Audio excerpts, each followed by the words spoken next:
क्या डायबिटीज़ वाकई में उसे रिवर्स किया जा सकता है?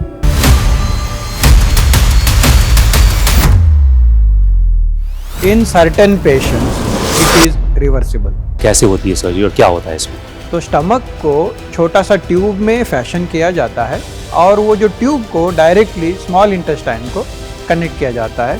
ये जो सर्जरी है क्या ये मुश्किल है? But let's not press on timing of the surgery, duration of the surgery. तो safety of the patient is very important. अगर मान लीजिए कि 3 साल 4 साल 5 साल के बाद दोबारा से उनका फिर अनकंट्रोल रहने लगा, कि दोबारा सर्जरी पॉसिबल है इसमें? और भी सर्जरी कर सकते हैं, लेकिन उसके पहले हम फिर से उनका diet, exercise, lifestyle measures improve करते हैं.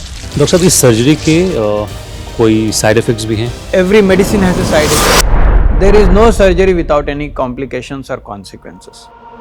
टाइप 1 डायबिटीज़ और टाइप 2 डायबिटीज़, इन दोनों में क्या डिफरेंस है? टाइप 1 वो होता है सर कि without insulin they will not survive, और टाइप 2 वो होता है तो उसमें इंसुलिन डेफिशिएंसी नहीं है, it is relative deficiency, insulin resistance ज़्यादा है. किस एज में आप एडवाइस करते हैं कि वो सर्जरी के लिए आ जाएं?